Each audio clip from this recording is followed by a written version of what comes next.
దేవుని పరిశుద్ధ నామానికి మహిమ కలుగును గాక. దేవుని పిల్లారా, సామెతల గ్రంథం 6వ అధ్యాయము 32వ వచనాన్ని మనం చదివినట్టయితే, జారత్వము జరిగించేవాడు కేవలం బుద్ధిశూన్యుడు, అటు కార్యము చేయువాడు నాశనము కోరుకుని వాడే అని దేవుని వాక్యం తెలియజేస్తుంది. మేము వ్యభిచారం చేయించున్నాము, మేము మరి జాగ్రత్తం చేయించున్నాము, మేము వీరిని మెయింటైన్ చేయించున్నాము, మేము వారిని మెయింటైన్ చేయించున్నాము సీక్రెట్ గాని వారికి వారు గొప్పగా ఫీల్ అవుతూ ఉంటారు, ఏదో ఘనకార్యం చేసినట్టుగా ఫీల్ అవుతూ ఉంటారు. కానీ దేవుని దృష్టిలో నువ్వు చేసేది పాపము అని తెలియజేస్తున్నాడు.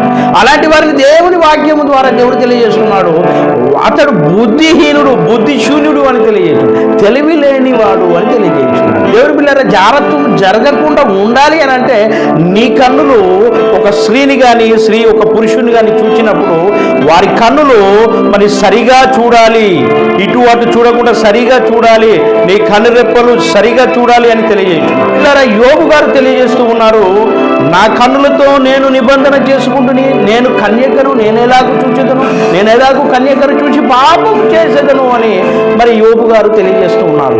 మరి కొందరు చూసినట్టయితే మాటలు మాట్లాడుతూ ఉంటారు, స్త్రీ కానీ పురుషుడు కానీ వారి చూపు ఎక్కడెక్కడో చూస్తూ ఉంటారు.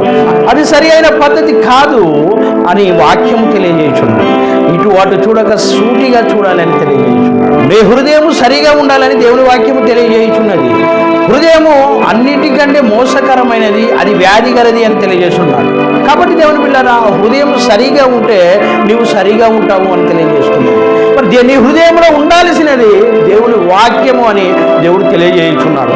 మూడవదిగా చూసినట్టయితే దేవుని బిడ్డలారా, మరి నీవు మాట్లాడినప్పుడు ఒక స్త్రీ పురుషుడితో కానీ పురుషుడు స్త్రీతో కానీ మాట్లాడినప్పుడు చాలా జాగ్రత్తగా మాట్లాడాలి అని తెలియజేస్తున్నాడు. స్త్రీ పురుషుడితో కానీ పురుషుడు స్త్రీతో కానీ మాట్లాడినప్పుడు జ్ఞానంతో నీవు నాకు అక్కవనియు, తెలివితో నీవు నాకు చెలికత్తెవనియు మరి సంభాషించాలి అంటున్నాడు. బ్రదర్ సిస్టర్ అని మాట్లాడితే ఎలాంటి భేదము, ఎలాంటి అభిప్రాయాలు, ఎలాంటి చెడు ఆలోచనలు రావు. కానీ కొందరు చూసినట్టయితే మరి వారి మాటల్లో డబుల్ మీనింగ్ మాట్లాడేవారు ఉంటారు, వారి మాటల్లో మరి చెడు అర్థాలు వచ్చే మాటలు మాట్లాడుతుంటారు.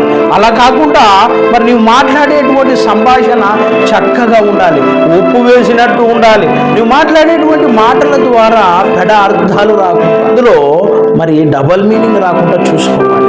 జాగ్రత్తము జరగకుండా ఉండాలంటే నీ కన్నులను భద్రపరచుకోవాలి, నీ హృదయమును భద్రపరచుకోవాలి, నీవు మాట్లాడే తీరు సరిగా ఉండాలి అని దేవుని వాక్యం ద్వారా దేవుడు తెలియజేయుచున్నాడు.